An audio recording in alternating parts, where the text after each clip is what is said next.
I believe we have Sarah Jacobs. Okay, we do. So let's go to you right now. Sorry for the drama there and getting you connected, but I was just setting it up that House Speaker Kevin McCarthy, he has this new proposal. It's a 45-day short-term extension, a continuing resolution. He is calling on Democrats to support it. First of all, do you think it's going to pass? I mean, what's happening right now that might indicate, yeah, we're gaining support? Are you seeing support from both sides of the aisle for this?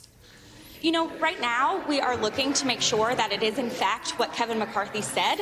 You can imagine we have some trust issues with Kevin McCarthy. He has broken his word before, including to get us to this position when he made a deal with the President of the United States and then went back on it. So we are looking over the continuing resolution and making sure it is in fact clean and having conversations as a caucus on what we want to do moving forward. How long is this continuing resolution and how long will you have to look it over? Some suggest, I believe it was Peter Baker suggested it's about 70 pages long. That's going to take a while to go through. Yeah, it's a little over 70 pages. They gave it to us about 15 minutes before they called a vote. Kevin McCarthy's own rules say he's supposed to give 72 hours for a vote. So we asked for 90 minutes to read the bill. Republicans did not agree to that. So now we are, trying to do what we can to give ourselves time to get through the bill and make sure that it is actually a clean CR. So you tweeted this yesterday, that we are only a few days away from a government shutdown and Republicans are making no efforts to stop the infighting and pass a bipartisan solution to fund the government. It feels like Congressman Matt Gaetz is the face of this potential shutdown and he's touting it as being fiscally responsible. But I'm asking you, is this more about his personal issues with Speaker Kevin McCarthy? I mean, these two were like this, right? All the time butting heads. Are there not good faith efforts underway right now on Capitol Hill? So look, the Senate is about to vote on cloture on a bipartisan CR that has disaster and Ukraine funding that if it were to be brought up to the floor right now on a vote, Democrats would be very comfortable voting for. We've had time to review it. We know what's in it. So there is a bipartisan solution. Now the question is if Kevin McCarthy will take it. So we are looking at his proposal to make sure it is actually clean. But the fact of the matter is we should have never gotten to this point. I represent San Diego, one of the biggest military communities in our country. Service members are starting to plan for not getting their paychecks.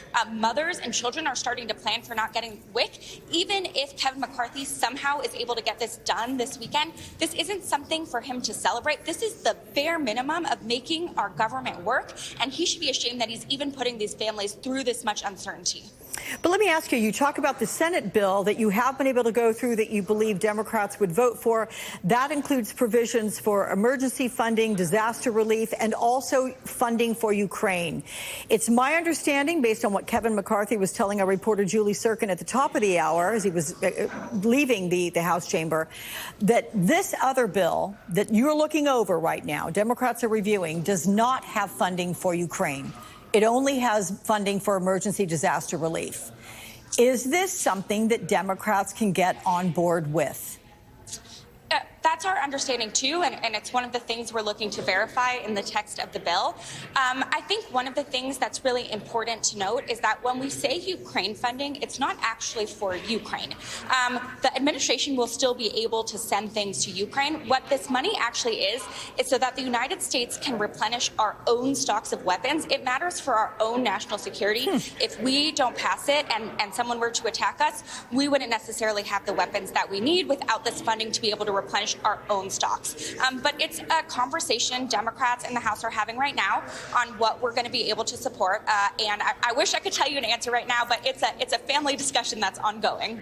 So I just want to be clear what you just said. When you're talking about Ukraine funding, that which is in the Senate bill, it's really about funding our own needs here at home domestically. That's right. It's about replenishing our own stocks of weapons so that we can rebuild those stocks because we've sent so many of them to Ukraine. Is that lost right now on these conservative Republicans? You know, they're all about protecting the military all the time. Do they not understand that fact? You know, I don't know. They also call themselves fiscal conservatives, and yet a shutdown will cost us billions of dollars. The last shutdown, I think, cost us $11 billion. So I can't tell you what they are aware of or not, but they're certainly not doing what they would espouse themselves to be in favor of. Well, let's try to get an inkling on what is going on right now. As I mentioned, Kevin McCarthy was caught by our reporter Julie Sirkin leaving the House chamber about 40 minutes or so ago. Let's take a listen to part of what he had to say. Here's that, everyone. Mr. Speaker, will the clean CR pass on the floor? Well, it'll determine it. Here's an opportunity. It will only fail if Democrats vote against it.